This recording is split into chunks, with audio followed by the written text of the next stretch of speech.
Welcome to V3 news లక్ష్యం సమాజహితం. నేను Emilia. Bulletin ముందుగా హెడ్లైన్స్ చూద్దాం. ఆదిలాబాద్ జిల్లా ఇచ్చోడ మండలంలో జిల్లా కలెక్టర్ సిక్తా పట్నాయక్ పర్యటన. గ్రామాల అభివృద్ధి కోసం విడుదల చేసిన నిధులను సక్రమంగా వినియోగించుకోవాలని సూచన. డోర్నకల్ పట్టణంలో శ్రీనిధి రుణాలతో గోల్మాల్. గొల్ల బజారుకు చెందిన మహిళా ఫిర్యాదుతో విచారణ చేపట్టిన అధికారులు.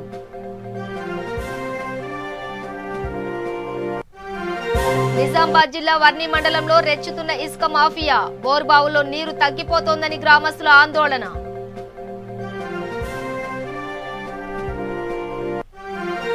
మానవత్వాన్ని చాటుకున్న ఆదిలాబాద్ జిల్లా పోర్ట్ సిఐ నైలు. బస్టాండ్ లో అనాథగా ఉన్న వృద్ధురాలికి 2 జతల బట్టల అందజేత. సూర్యాపేట జిల్లా కరివిరాల గ్రామంలో ప్రియుడి ఇంటి ముందు ప్రియురాలి ఆందోళన. పెళ్లి చేసుకుంటానని మోసగించడంతో ఎక్సైజ్ సిఐ వెలుగు సతీష్ ఇంటి ముందు నిరసన.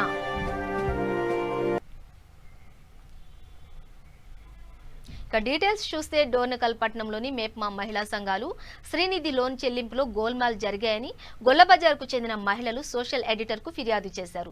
దీంతో సోషల్ ఎడిటర్ భూమి రాణి గత 2 రోజులుగా ఇంటింటికి తిరిగి విచారణ చేపట్టారు. గ్రూప్ సభ్యుల వద్ద విచారణ చేసిన ఎడిటర్స్ తమ నివేదికను మున్సిపల్ కార్యాలయం ఎదుట సామాజిక తనిఖీ విచారణను వెల్లడించారు.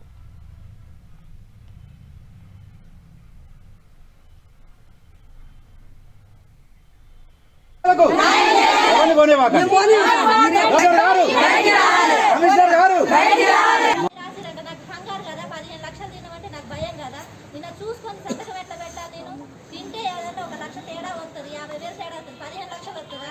ఏంది మేడం అని అంటే ఇక ఇంట్లో నువ్వు ఇప్పేయటం నీ తప్పు కాబట్టి నీ పేరు మీద రాసినావు అంటాను. అది నేను క్లారిటీ ఇచ్చుకోవాలి కదా. మీ సంఘాలలో కూడా మీటింగ్ పెట్టాలా? మీ సంఘాలలో కూడా మీటింగ్ పెట్టాలా? తీర్మానంలో ఉందా లేదా?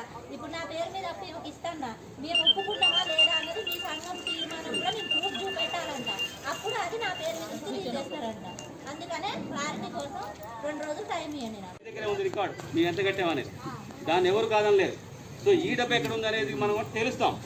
తెలిసిన తర్వాత అది ఎక్కడ ఉంది, అది మళ్ళీ వేరే సభ్యురాల దగ్గరికి అప్పుల్లో పోయిందా, బ్యాంకులో ఉందా, వివోలో ఉన్నాయా, లేకపోతే ఆమె చేతిలో ఉన్నాయా అనేది మనకి తేలుతుంది. ఇప్పుడు అది తేలేదాకా కూడా మీరు అసలు ఏమి ఎదురుపడతారు, లేకపోతే ఏడాది ఎదురుపడతారు. ఇక్కడ మీరు అందరూ మహిళలు ఎప్పటి నుంచి కనీసం 20 సంవత్సరాల నుంచి ఉన్నారా డ్వాక్రాలో? మరి మీరు మాట్లాడుకోలేరా? మొగోళ్ళు ఏమిటి మీరేం వాళ్ళు ఎప్పటి ఎందుకు పడాలి? రాకూడదు వెళ్తున్నారు. నేనమ్మా రాకూడదు రాకూడదమ్మా. మీకు అందరికీ నోర్లు ఉన్నాయి కదా, నాకంటే ఎక్కువ మాట్లాడుతున్నారు. రాకూడదు రాకూడదు. ఇది మహిళలకు సంబంధించిన వ్యవహారం. ఇదేంటమ్మా? సో ఇదంతా కూడా మహిళలకు సంబంధించిన వ్యవహారం. ఇది కూడా మనకి కావాలంటే మనం ఓపెన్ ఫోరం కూడా పెడుతున్నాం. ఇక్కడ ఏం దాచుకోవడానికి ఏం లేదు. ఎందుకు కంగారు పడతారు? ఎందుకు అసలు పద్ధతి ఏదో జరుగుతుందో ఆ పద్ధతి జరగనీరు. మీరు ఎవరిష్టం వచ్చిన పద్ధతిలో వాళ్ళకి రావాలంటే రారట్లా. దానికి ఒక సిస్టమ్ ఉంటుంది, సిస్టమ్ ప్రకారం పోవాలి. దాన్ని ఎవరైతే మనం సమాధానం చెప్పాలో ఆర్పి ఆ సమాధానం చెప్తుంది. ఆ సమాధానం కూడా మనకి రికార్డు ఉండాలి అక్కడ. లేకపోతే మనం దాన్ని ఏం మిస్అప్రాపరేషన్ కింద రాస్తాం. కాబట్టి మీరెవరు కూడా ఇక్కడ వెలుగుకు సంబంధించిన వాళ్ళు మాత్రమే ఉండండి. మిగతా వాళ్ళు దయచేసి బయటకు వెళ్ళండి. వాళ్ళ తరఫున ఎవరైనా మాట్లాడాలనుకుంటే, ఇంకా వీళ్ళు ఎవరు మాట్లాడలేరు అనుకుంటే మీ ఎవరైనా ఒక 3-4 కూడా వచ్చి మాట్లాడుకోవచ్చు, ఉండొచ్చు ఇక్కడ. కానీ అంతకంటే ఎక్కువ మందికి ఉండడానికి వీలేదు. అంతే తప్ప అందరం ఉంటాం మా ముందు అంటే మొండిగా మనం ఇట్లా చేయాల్సిన అవసరం లేదు. గదిలో కూర్చుని అదే జరుగుతుంది, ఇక్కడ అదే. అక్కడ మేము అందరం ఉన్నాం. ప్రతిదీ కూడా కాగితం రూపంలో రాస్తున్నాం, మినిట్స్ అన్ని రాస్తున్నాం, సంతకాలు తీసుకుంటున్నాం. ఇవన్నీ ఎక్కడికి పోతాయి? ఎందుకు మీరు కంగారు పడతారు? కాబట్టి ఇప్పుడు వెలుగు సంబంధించినటువంటి ఇప్పుడు సేకరించినటువంటి వివరాలన్నీ కూడా ఇప్పుడు చదివి వినిపిస్తారు. ఒక్కొక్క సభ్యురాలు ఏమేమి చెప్పింది, వాటికి సంబంధించినటువంటి సమాధానం అని చెప్తుంది. అవన్నీ కూడా బ్యాంక్ పాస్బుక్లు, మీ దగ్గర ఉన్నటువంటి రికార్డు లేకపోతే తీర్మానాలు ఇవన్నీ కూడా పరిశీలిస్తాం.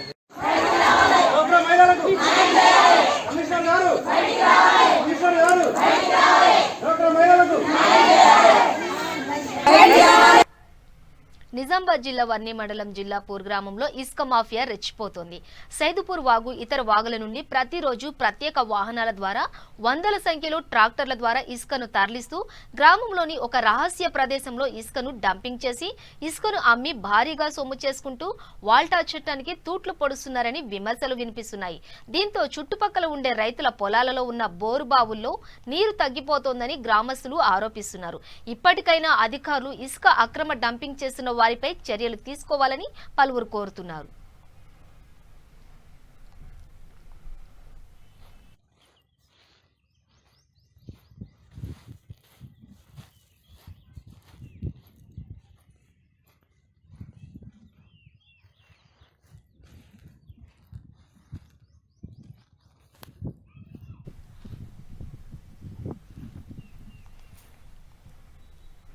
నిజామాబాద్ జిల్లా ధర్నా చౌక్ లో ఈ నెల 25వ తేదీన జరిగే రైతు గర్జన సభకు రైతులతో పాటు కార్మికులు, ప్రజలు, మహిళలు అధిక సంఖ్యలో పాల్గొని విజయవంతం చేయాలని CPI new democracy party Bodhan sub division committee కార్యదర్శి బి మల్లేష్ పిలుపునిచ్చారు.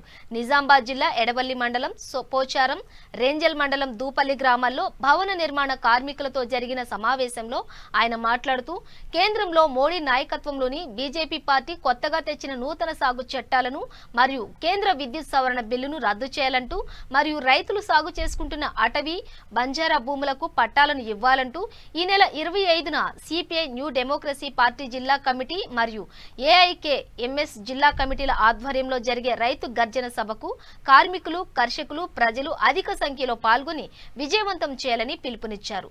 ఈ సమావేశంలో అంబుదాస్, గంగారాం, సాయిలు తదితరులు పాల్గొన్నారు. విభజించబడిపోతున్నాం. పాలకులు కావాలని చెప్పి ఇటువంటి కుట్ర చేస్తున్నారని పక్కదారి పట్టేతందుకు అప్పుడప్పుడు ఇటువంటి అన్ని జరుగుతుంటాయి. ఇప్పుడు మనకు ఇంతకు ముందు కూడా గాంధీ తాతను చంపేసినప్పుడు కూడా మొట్టమొదటి మన ఏది రాష్ట్రపతి చెప్పిండు, రాజేంద్ర ప్రసాద్ అంటే ఆయన ఏం చెప్పిండంటే అప్పుడు కూడా మన మధ్యలో కొట్లాట, ప్రజల మధ్య లొల్లి చిచ్చు ముట్టించేందుకు ఏం చేశారంటే ముస్లింల లెక్క హిందువులే కొంతమంది ముస్లింల వేషం వేసుకొని అందులో కొంతమంది మన దాంట్లో కొంతమంది ఉండి వాళ్ళ మీద రాళ్ళేసుడు, వాళ్ళు ఇక్కడ రాళ్ళేసి సృష్టించాలంటే ఏదో ఒకటి రావాలి కదా. అరే మనల్ని కొట్టిరా అని చెప్పి రోజు మనం ఇక్కడ మన దగ్గర మన ఊర్లలో ఉండేటోళ్ళము హిందూ ముస్లిం బాయి అని అన్నదమ్ములు లెక్క ఒక దగ్గర ఇల్లు పక్క ఇల్లు ఉంటారు, ఒకళ్ళ దగ్గర ఒకళ్ళు మనం కలిసిమెలిసి ఉంటాం. కానీ ఏదైనా అల్లరైందంటే అరే అమ్మాలు తుర్కులు వచ్చి ఇట్లా చేయబట్టరు అని చెప్పి మనకు దగ్గర ఉన్న వాళ్ళకు ఆదిలాబాద్ జిల్లా బోధ్ సిఐ నైలు మానవత్వాన్ని చాటుకున్నారు. బోధ్ బస్టాండ్లో గత 6 సంవత్సరాల నుండి ఓ వృద్ధురాలు బస్టాండ్లోనే తలదాచుకుంటోంది. నడవడానికి కూడా చేత కాకపోవడంతో ఆ విషయం తెలుసుకున్న బోధ్ సిఐ నైలు బస్టాండ్లో ఉన్న వృద్ధురాలికి 2 జతల బట్టలను, దుప్పటిని అందించారు. సిఐ నైలు మాట్లాడుతూ గత కొన్ని రోజుల నుండి వృద్ధురాలు బస్టాండ్లోనే అనాథగా ఉందని స్థానికులు తెలపడంతో ఆమెను ఎలాగైనా ఆదుకోవాలనే ఉద్దేశంతో పోలీసుల తరపున సహాయం అందించామన్నారు. వృద్ధురాలి కుటుంబ సభ్యులు కానీ, బంధువులు కానీ ఎవరైనా ఉంటే బోధ్ పోలీసులను సంప్రదించాలని వారు కోరారు. ఈ కార్యక్రమంలో పోలీసులు మరియు స్థానిక ఎంపీటీసీ మహేందర్, సమాజ సేవకులు అనిల్, జావుషాలు పాల్గొన్నారు.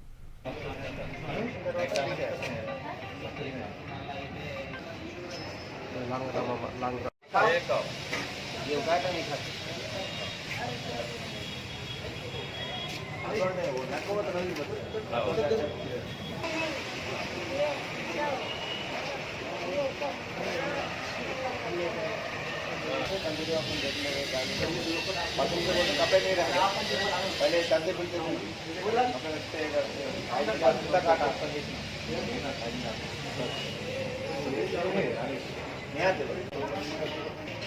ఈరోజు బోత్ పట్టణంలోని బస్టాండ్ దగ్గర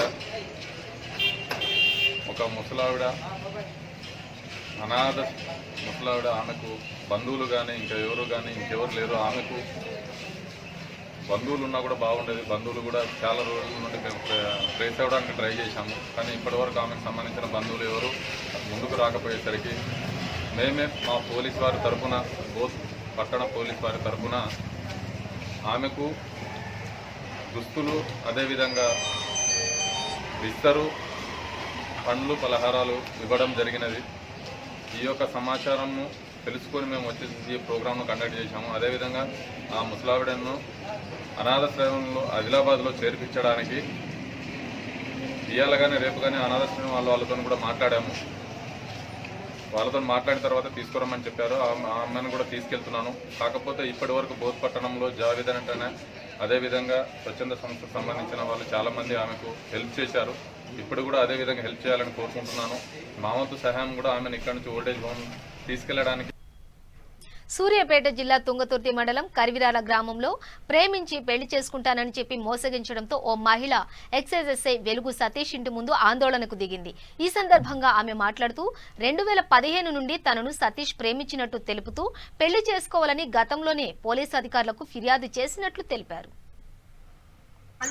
ఆఫ్ పెట్టుకున్నాడు. తన డ్యూటీలో ఉన్నాడు, ఫోన్ స్విచ్ ఆఫ్ పెట్టుకుంటే నాకు నా తరపు నుంచి ఎవరు వచ్చారంటే ఆరోపణలు జెడ్పీటీసీ వాళ్ళు వచ్చి ప్రాబ్లమ్ సాల్వ్ చేసి May 24 రోజు నాకు ఎంగేజ్మెంట్ డేట్ ఇచ్చారు. May 24 నాకు ఇక్కడే ఈ ఇంట్లోనే ఎంగేజ్మెంట్ అయింది. పేరెంట్స్ కూడా నా పక్కన కూర్చోలేదమ్మా, ఎవరో వేరే వాళ్ళ అనాథ లెక్క నాకు కూర్చోబెట్టి వేరే వాళ్ళతో బట్టలు పెట్టించారు. కొత్త బట్టలు కూడా కట్టుకోమంటే కట్టుకోలేదు, పాత బట్టలతో నాకు ఎంగేజ్మెంట్ అయింది. ఎంగేజ్మెంట్ కూడా దండెట్లు వేసింది, అంటే ఎడమ చేతితో వేసింది. అంతమంది ఊరంతా సమక్షంలో ఉన్నారు, ఎడవ చేతి వేస్తుంటే ఏ ఒక్కరు కూడా ప్రశ్నించలేదు అమ్మాయిని, అట్లా ఆడపిల్లని ఎడవ చేతి ఎందుకు వేస్తున్నారని. ఏ సర్పంచ్ అడగలేదు, ఏ పెద్ద మనిషి అడగలేదు, ఎవరు అడగలేదు. నాకు అడగకపోగా అప్పటి నుంచి ఇంకా మళ్ళీ నేను కాల్ చేసినప్పుడల్లా టార్చర్ చేయడం స్టార్ట్ చేసిండు. మాట్లాడేది ఆదిలాబాద్ జిల్లా ఇచ్చోడ మండలంలోని జమిడి గ్రామాన్ని టీఆర్ఎండ్ఆర్డీ కమిషనర్ రఘునందన్ రావు, PRRNRD సందీప్ కుమార్ సుల్తానియాతో పాటు జిల్లా కలెక్టర్ సిక్తా పట్నాయక్ సందర్శించారు. గ్రామంలోని పల్లె పార్క్, పల్లె ప్రగతి వనం, శ్మశాన వాటిక, డంపింగ్ యార్డ్లో తయారు చేసిన కంపోస్ట్ ఎరువులను పరిశీలించారు. తెలంగాణ రాష్ట్ర ప్రభుత్వం గ్రామాల అభివృద్ధి కోసం విడుదల చేసిన నిధులను సక్రమంగా వినియోగించుకుని గ్రామాలను అభివృద్ధి చేసుకోవాలని అన్నారు. ఈ కార్యక్రమంలో గ్రామ సర్పంచ్తో పాటు జిల్లా అధికారులు పాల్గొన్నారు.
Anganwadis, Asha workers and all my 281 house holds ఉన్నాయి సార్. 281 హౌస్ హోల్డ్ల 1130 పాపులేషన్ ఉంది సార్.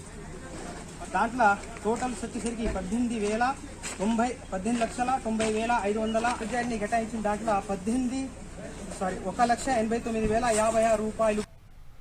శ్రీ చౌడేశ్వరి ఉత్సవాలు వనపర్తి జిల్లా మున్సిపాలిటీ పరిధిలో జరుగుతున్న శ్రీ చౌడేశ్వరి అమ్మవారి ఆలయంలో జాతర ఘనంగా జరిగింది.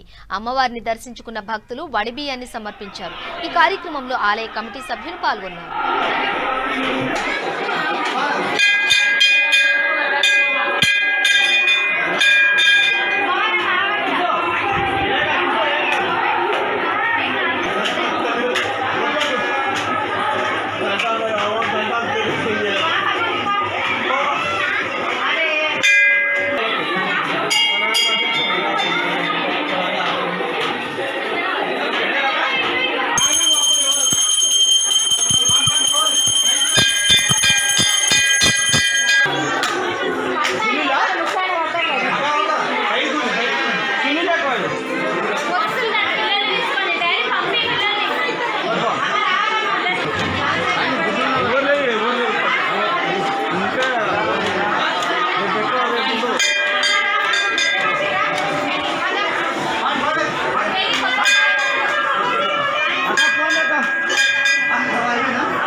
చౌటుప్పల్ మండలంలోని దివిస్ ల్యాబొరేటరీ కంపెనీకి చెందిన కెమికల్ వ్యర్థ పదార్థాల ట్రాక్టర్ను మండలంలోని జాలుకాలువ గ్రామ పరిధిలో గ్రామస్తులు పట్టుకున్నారు.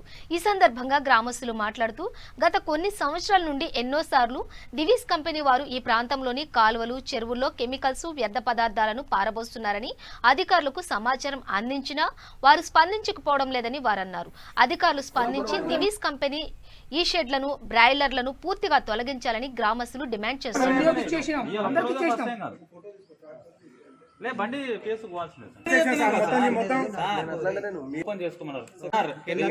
మేడం ఇంకో కెమికల్ డ్రమ్స్ ఉన్నాయి ఇవన్నీ చెప్పి చూసినప్పుడు మాట్లాడండి. ఇప్పుడు ఎత్తే మాట్లాడతామని అన్నది. ఇప్పుడు బండి దొరికింది కాబట్టి ఆపి ఫోన్ చేస్తున్నాం సార్. నరేందర్ రెడ్డి ఇక్కడ స్థానిక పక్క విలేజ్ ల్యాండ్ ఓనర్ని. ఇక్కడ జరుగుతున్నది ఏంటంటే నైట్ పూట కెమికల్స్ తెచ్చేసి దివిసి యాజమాన్యం వాళ్ళు తీసుకొచ్చి ఇక్కడ డ్రమ్ములలో నింపేసి వెళ్ళిపోతారు. ఎవరికి తెలియని గుట్టు చప్పుడు లేకుండా లోపల ఏదో బాయిలను ఎన్నో కలుపుకుంటూ ఆగమాగం చేస్తారు. ఇక్కడ కెమికల్స్ బండిని ఇక్కడ ట్రాక్టర్ని మేము ఆపగలిగినాం. ఇక్కడ కెమికల్స్ వాళ్ళు తెచ్చినది అంటే వాళ్ళ దౌర్జన్యానికి మాకు దిగుతారు. మాది రోజు వస్తుంటుంది పోతుంటుంది. మీరెవరు మాతో మాట్లాడడానికి మమ్మల్ని ఆపొద్దు అని చెప్పేసి వాళ్ళు బెదిరిస్తారు మమ్మల్ని. ఎన్ని రోజుల నుంచి జరుగుతుంది ఇది గత ఒక 3-4 సంవత్సరాల నుండి నడుస్తుంది కెమికల్స్. ఈ రోజు దొరికింది మాకు. మేము ఈ రోజు నుండి పొద్దున 7 గంటల నుండి ఏ రోజు కావాలి కాల్సి దొరికింది మాకు. ఇదండి ఇక్కడ జరిగింది. అధికారులకు కంప్లైంట్ చేసినాం. ఫోన్ స్పందించట్లేదు, రిసీవ్ కావట్లేదు వాళ్ళు. ఎస్ఐ గారికి కూడా ఇప్పటికి. నిజామాబాద్ జిల్లా రుద్రూరు మండల కేంద్రంలోని ప్రభుత్వ ఆసుపత్రికి ఓ గర్భిణీ స్త్రీని తీసుకుని వెళ్లగా వైద్యులు, సిబ్బంది ఎవరూ లేకపోవడంతో ఆగ్రహం వ్యక్తం చేశారు. తన కూతురికి గర్భిణీగా ఉందని చికిత్స కోసం ఆసుపత్రికి వస్తే సిబ్బంది గాని, వైద్యులు గాని ఎవరూ లేరని, ప్రభుత్వం గర్భిణీ స్త్రీలకు మంచి వైద్యం అందిస్తున్నామని చెప్తున్నా వైద్య సిబ్బంది మాత్రం సమయపాలన పాటించడం లేదని ఆవేదన వ్యక్తం చేస్తున్నారు.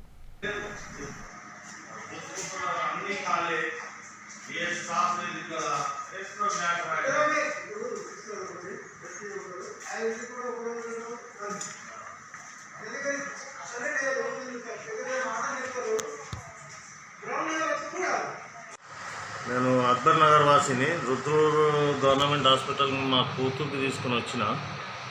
ఇక్కడ ఎవరు లేరు, డాక్టర్ సాబ్ లేరు, ఏ సిస్టర్ లేరు, ఏ మేడం లేరు. మరి మాది వదిలేదు సార్. మరి వేరే వాళ్ళు బీద వాళ్ళు వస్తారు, చాలా బీద వాళ్ళు. వాళ్లకు మళ్ళీ ప్రాబ్లం వస్తే ఏంటి మరి ఎలాగా? అది టైంకి ఉండట్లేదు వీళ్ళు అసలు. ఇప్పుడు మేమే వచ్చినాం, ఎవరు లేరు. మాకు మా పాపకు తీసుకొచ్చినాం. ఇప్పుడు ఏం లేదు ఇక్కడ. ఇది చూసేసరికి ఇక్కడ డాక్టర్ లేరు, మేడం లేరు. మరి వాళ్ళు వచ్చి మంచిగా అందరికి వైద్యం చేయాలని కోరుచున్నాం. యాదాద్రి భువనగిరి జిల్లా రామన్నపేట మండలం ఎల్లంకి గ్రామానికి చెందిన జినుక శివ అనే యువకుడు దారుణ హత్య కేసులో నిందితులను అరెస్టు చేసిన పోలీసులు రిమాండ్కు తరలించారు. ప్రేమ వ్యవహారమే ఈ హత్యకు కారణమని తేల్చారు. ఈ హత్య కేసుకు సంబంధించిన వివరాలను డీసీపీ నారాయణ రెడ్డి మీడియాకు వెల్లడించారు. మర్డర్ చేయడం జరిగింది 11వ తేదీన గురువారం నాడు, ఫిబ్రవరి 11వ తేదీన.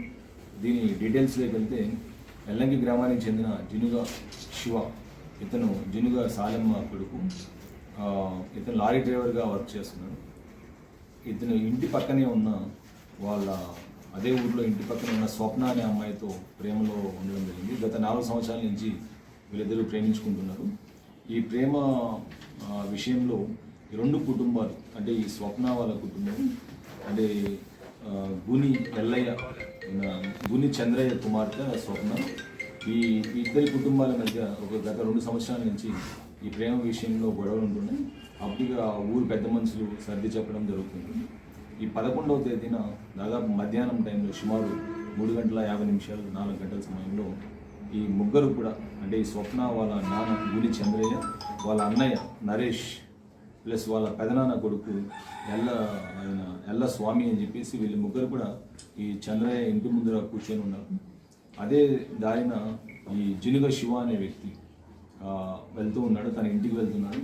ఈ సమయంలో వీళ్ళు ముగ్గురు కూడా తనతో గొడవ పెట్టుకోవడం జరిగింది. గొడవ పెట్టుకొని ఎట్లయినా కానీ తనని చంపాలనే విషయంతో ఈ గుని చంద్రయ్య అనే వ్యక్తి ఈ జినుగ శివతో గొడవ పెట్టుకుని అతన్ని కర్ర తీసుకొని వీపు మీద కొట్టడం జరిగింది. అదే టైంలో ఈ జినుగు శివ వాళ్ళ అమ్మాయి సాలమ్మ అని చెప్పేసి ఈమె అడ్డు వచ్చి అతన్ని అడ్డు తొలగించడం జరిగింది. అంతలో ఎల్లస్వామి అని చెప్పేసి స్వప్న వాళ్ళ అన్నయ్య అతన్ని చుట్టుపట్టుకొని ఇలా బెండ్ చేయడం జరిగింది. ఇదే టైంలో ఇతను ఈ నరేష్ అని చెప్పి స్వప్న వాళ్ళ అన్నయ్య ఇతని ఇంటి లోపలికి వెళ్ళి కూరగాయలు కట్ చేసి ఒక నైఫ్ను తీసుకొని వచ్చి ఇతన్ని బలంగా ఎడం వైపు ఛాతీలో గట్టిగా పొడచడం జరిగింది. ఇతను అక్కడక్కడే ఈ బ్లీడింగ్ వచ్చేసి అక్కడక్కడే చనిపోవడం జరిగింది. దీంతో ఈ ముగ్గురు కూడా ఆ రోజు ఇన్సిడెంట్ జరిగిన ఇమ్మీడియట్గా ఊరు వదిలేసి పారిపోవడం జరిగింది.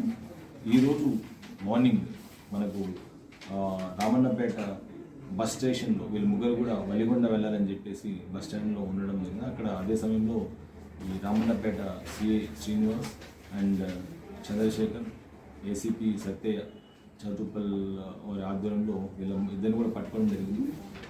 అదే ఈ బాధితురాలు జిల్లుగా సాలెమ్మ ఇచ్చిన కంప్లైంట్ మీద కేసు కూడా రిజిస్టర్ చేయడం జరిగింది.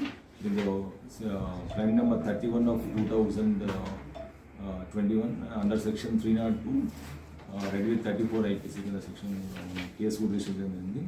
వీళ్ళ ముగ్గురిని కూడా ఇప్పుడు మెడికల్ రంగారెడ్డి జిల్లా ఆమన్గల్ పట్టణ సమీపంలో రాఘాయిపల్లి వద్ద రేవంత్ రెడ్డి రైతు భరోసా పాదయాత్రలో భాగంగా ఏర్పాటు చేసిన విలేకరుల సమావేశంలో మాట్లాడుతూ రాష్ట్రానికి సీఎం, దేశానికి పీఎం రైతులను మోసం చేస్తున్నారని, రైతులు అన్ని గమనిస్తున్నారని, రైతు చచ్చిన తర్వాత వచ్చే బీమా ఎందుకని ప్రశ్నించారు. రైతు బతికున్నప్పుడు చేయలేని పథకాలు చచ్చిన తర్వాత ఎందుకని అన్నారు.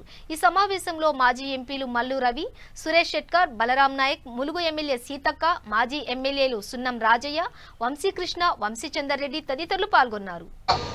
మోదీ గారు కానీ ఇక్కడ కేసీఆర్ గారు కానీ కేసీఆర్ గారు కూడా మోదీ పాటలు వచ్చారు. మొన్నటి వరకు మా ధర్నా చేసి మళ్ళీ ఢిల్లీ పోయి వచ్చిన తర్వాత యూటర్న్ తీసుకొని ఏది ఇంకా మోదీ గారు మంచి చేస్తున్న మాట మనకు పెద్ద ఎత్తున మరి యావత్ తెలంగాణ నుంచి కూడా మనం అన్న రైతులు వచ్చి విజయంతో ప్రయోజనంగా మనం చేస్తాం.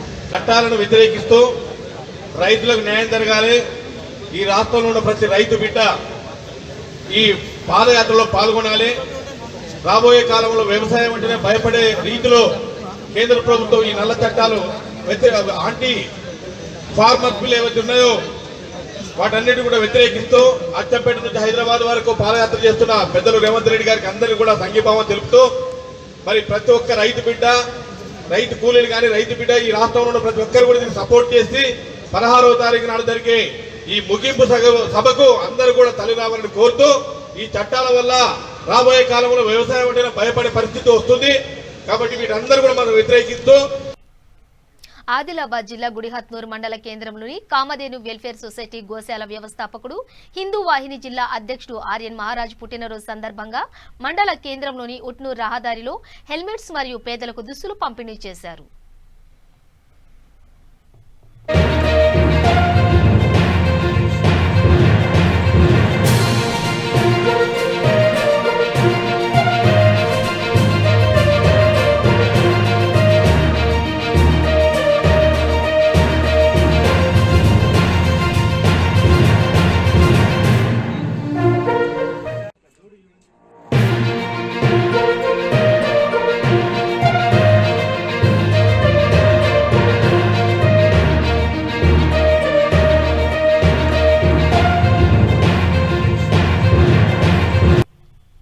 రంగారెడ్డి జిల్లా ఫరూక్ నగర్ మండలంలో Shad Nagar hospital superintendent S Srinivasulu మరియు హెల్త్ ఎడ్యుకేటర్ శ్రీనివాసులు కోవిడ్-19 వ్యాక్సిన్ సెకండ్ డోస్ తీసుకున్నారు. చాలా మంది వ్యాక్సిన్ తీసుకోవడానికి వెనుకంజ వేస్తున్నారని, ప్రతి ఒక్కరూ వ్యాక్సిన్ తప్పక తీసుకోవాలని సూచించారు. Doctor Srinivas, medical superintendent, government hospital Shad Nagar. మనకి కరోనా టీకా ఇవ్వడం అనేది పోయిన నెలలో 16వ తారీఖున ఇక్కడే ప్రారంభించడం జరిగింది. అందులో భాగంగా మొదటి టీకా నేనే తీసుకున్నాను అండ్ శ్రీనివాస్ మన హెల్త్ ఎడ్యుకేటర్ గారు కూడా ఆ రోజు తీసుకోవడం జరిగింది. అయితే రెండో విడత 28 రోజుల తర్వాత మళ్ళీ గవర్నమెంట్ రూల్స్ అండ్ రెగ్యులేషన్ ప్రకారం రెండో విడత డోస్ మేము తీసుకోవడం జరిగింది ఈరోజు, నేను మరియు శ్రీనివాస్ గారు. ఈ వ్యాక్సిన్ చాలా సురక్షితమైంది. ఇప్పటిదాకా కూడా 382 మందికి మొదటి విడతగా మన దగ్గర ఉన్నటువంటి వ్యాక్సిన్లో మొదటి విడతగా 382 మందికి వ్యాక్సిన్ ఇచ్చాం. అందులో పోలీస్ వాళ్ళు ఉన్నారు, మున్సిపల్ వాళ్ళు ఉన్నారు అండ్ మా హెల్త్ డిపార్ట్మెంట్కి సంబంధించినటువంటి డాక్టర్లు, స్టాఫ్ నర్సులు అండ్ శానిటేషన్ వర్కర్స్ ప్రతి ఒక్కరు కూడా వ్యాక్సిన్ ఇవ్వడం జరిగింది. ఇంతమందిలో ఎవరికి కూడా రియాక్షన్ రాలేదు. ఈ డ్రగ్ చాలా ఉపయోగపరమైంది. సో ప్రతి ఒక్కరూ తీసుకోవాల్సిందిగా మనం చేస్తున్నాం. నమస్తే అండి, నా పేరు J Srinivasulu, health educator, deputy manager office, Shadnagar. Last month జనవరి 16వ తారీఖున ఈ వ్యాక్సిన్ ఇనాగ్రేషన్ చేయడం అంటే ఇక్కడ జరిగింది. అప్పటి నుంచి ఇప్పుడు వరకు సార్ చెప్పినట్లుగా 382 మందికి వ్యాక్సినేషన్ ఇవ్వడం. అయితే ఇందులో చాలా మంది డిపార్ట్మెంట్లకు వేశాము. హెల్త్ డిపార్ట్మెంట్ వాళ్ళకు, ప్రైవేట్ మెడికల్ హాస్పిటల్ వాళ్ళకు, రెవెన్యూ సిబ్బందికి, మున్సిపాలిటీ వాళ్ళకు, వీళ్ళందరికీ కూడా వేసాము. కానీ హెల్త్ డిపార్ట్మెంట్ వాళ్ళే 95% వరకు వాళ్ళందరూ కూడా తీసుకున్నారు. ప్రైవేట్ హాస్పిటల్ వాళ్ళు దాదాపుగా 50% వరకు ఇంకా రాలేదు. ఫోన్ చేస్తున్నాము, వాళ్ళు రాలేదు. నెక్స్ట్ పోలీస్ వాళ్ళు దాదాపు 90% వరకు వాళ్ళు తీసుకున్నారు, పోలీస్ వాళ్ళు. ఇంకా నెక్స్ట్ రెవెన్యూ వాళ్ళు మాత్రం 40% వరకు తక్కువ తీసుకోలేదు వాళ్ళు కూడా. నెక్స్ట్ నిన్న మొన్నటి నుంచి మున్సిపాలిటీ వాళ్ళకు రెగ్యులర్గా ఒక్కొక్కరికి 2-3 సార్లు ఫోన్ చేస్తున్నాము. వాళ్ళు భయపడి ముందుకు రావడం అనేది జరగట్లేదు. ఇంతకుముందే నేను కమిషనర్ మేడం గారితో మాట్లాడాను. మేడం వాళ్ళందరికీ మోటివేషన్ చేసి పంపండి, ఎలాంటి ఇబ్బంది జరగట్లేదు. మేము డిపార్ట్మెంట్ వాళ్ళందరూ కూడా తీసుకున్నాము. మాది ఈరోజు సెకండ్ డోస్ కూడా అయిపోయింది. సూపరింటెండెంట్ శ్రీనివాస్ గారిది, మాది కూడా. ఎలాంటి ఇబ్బంది జరగట్లేదు, ఎలాంటి రియాక్షన్స్ లేవు, ఎలాంటి ప్రాబ్లం లేవు. దయచేసి వాళ్ళందరినీ పంపించండి అని మేడం గారు కూడా తెలియజేయడం జరిగింది. ఎవరికి ఇబ్బందులు లేవు కాబట్టి ప్రతి ఒక్కరు కూడా వచ్చి వ్యాక్సిన్ తీసుకోవడం వల్ల ఫ్యూచర్లో వాళ్ళకు కరోనా వ్యాధి రాకుండా ఉంటుంది. వాళ్ళ శరీరంలో యాంటీబాడీస్ అనేది తయారైపోయి కరోనా వచ్చినా వాళ్ళు ఇబ్బంది పడకుండా అవకాశం అనేది ఉంటుంది. ఎలాంటి ఇబ్బందులు అనేది జరగవు. కాబట్టి ప్రతి ఒక్కరు తీసుకోవాల్సిందిగా మీకు తెలియజేస్తున్నాను.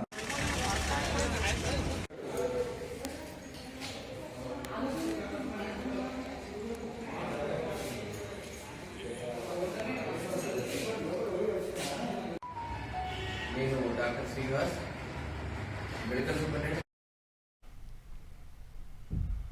బులెటిన్ ముగించే ముందు హెడ్లైన్స్ మరోసారి. ఆదిలాబాద్ జిల్లా ఇచ్చోడ మండలంలో జిల్లా కలెక్టర్ సిక్తా పట్నాయక్ పర్యటన. గ్రామాల అభివృద్ధి కోసం విడుదల చేసిన నిధులను సక్రమంగా వినియోగించుకోవాలని సూచన. జోర్నగల్ పట్టణంలోని శ్రీనిధి రుణాలలో గోల్మాల్. గొల్ల బజారుకు చెందిన మహిళా ఫిర్యాదుతో విచారణ చేపట్టిన అధికారులు. నిజామాబాద్ జిల్లా వర్ని మండలంలో రెచ్చిపోతున్న ఇసుక మాఫియా. బోరుబావిల్లో నీరు తగ్గిపోతోందని గ్రామస్తుల ఆందోళన.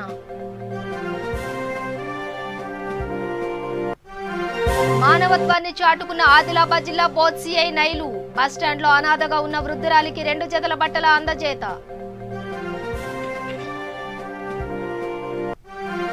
సూర్యాపేట జిల్లా కరివిరాల గ్రామంలో ప్రియుడి ఇంటి ముందు ప్రియురాలి ఆందోళన. పెళ్లి చేసుకుంటానని మోసగించడంతో ఎక్సైజ్ ఎస్ఐ వెలుగు సతీష్ ఇంటి ముందు నిరసన. ఇవి బులెటిన్ డీటెయిల్స్. చూస్తూనే ఉండండి V3 న్యూస్, లక్ష్యం సమాజ హితం.